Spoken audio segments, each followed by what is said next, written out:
বর্তমান জেনারেশন পড়াশোনা বাদে যে সব পারে তার প্রমাণ গতকাল অলরেডি আমরা পেয়ে গেছি। কীভাবে পাইছি?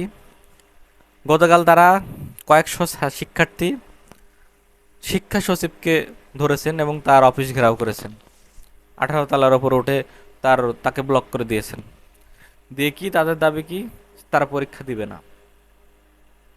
আচ্ছা, 2020 সালে যারা করোনার মধ্যে অটো পাস করেছিল, আমি তাদের সাথে একটা মিল খুঁজে পাচ্ছি। তারা অনিচ্ছাকৃতভাবে সরকার তখন তাদেরকে অটো পাস দিতে বাধ্য হয়, কারণ করোনা পরিস্থিতি এতটাই খারাপ ছিল যে তখন কে বাঁচে কে মরে তার ঠিক ছিল না।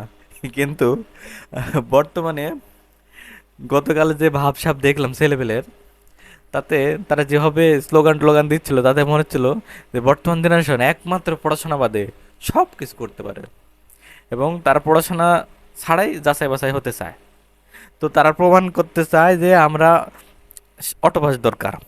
হ্যাঁ, তারা প্রমাণ করতে চায় যে আমরা মেধাবী কিন্তু পরীক্ষা দিতে পারবো না। তো যাই হোক, বিষয়টা হলো যে যখন পৃথিবীতে আদমকে আল্লাহ তাআলা সৃষ্টি করলেন, তখন তার একটা সঙ্গী প্রয়োজন ছিল, আল্লাহ অনুভব করেছেন এবং হাওয়া আলাইসাল্লামকে তিনি সৃষ্টি করেছিলেন। তো তেমনি প্রত্যেকটির যে একটা জুটি বা জোড়া থাকা দরকার, সেরকমভাবে আমরা দেখতে পাচ্ছি গতকাল শিক্ষা সচিবের যে মানে অফিসটা ঘেরাও করা হয়েছে সাধারণ শিক্ষার্থীরা, যে 2020 সালে যে যারা পরীক্ষা দিয়েছিল সে চট পাস, তো তাদের তাদের একটা যে সঙ্গী প্রয়োজন ছিল, তো 2024 পেয়ে গেছে।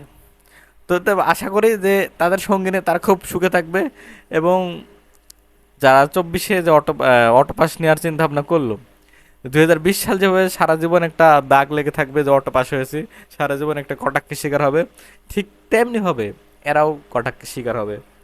তো এরা আসলে বুঝতে পারেনি, কিন্তু এরা দাবি করছে, হ্যাঁ ওদের দাবি অবশ্য যৌক্তিক ছিল, যে তাদের অনেক শিক্ষার্থী আহত হয়েছে, হাসপাতালে ভর্তি আছে, বা বর্তমানে যে বন্যা পরিস্থিতি তৈরি হলো ফেনী, কুমিল্লাতে, যার কারণে নোয়াখালীতে, যার কারণে অনেক শিক্ষার্থী পরীক্ষা দিতে পারবে না।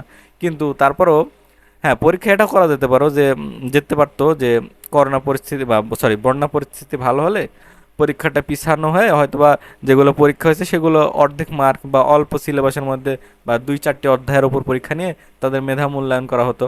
কিন্তু না, তারা পরীক্ষা বাতিলই চায় এবং পরীক্ষা বাতিল তো করা হয়েছে এবং অটো পাস চায়। জানি না সরকার পরবর্তী কী পদক্ষেপ নেবে। তবে এটা প্রমাণ হয় বর্তমান জেনারেশন মানে জেন জেড পড়াশোনা বাদে, মানে বেশিরভাগ স্টুডেন্ট পড়াশোনা বাদে সব কিছুতে আছে। কোন দেশ কি স্বাধীন করা লাগবে খালি এই জেনারেশন জানা, পড়াশোনা বাদে খালি যে কোনো কিছু করতে পারবে এরা।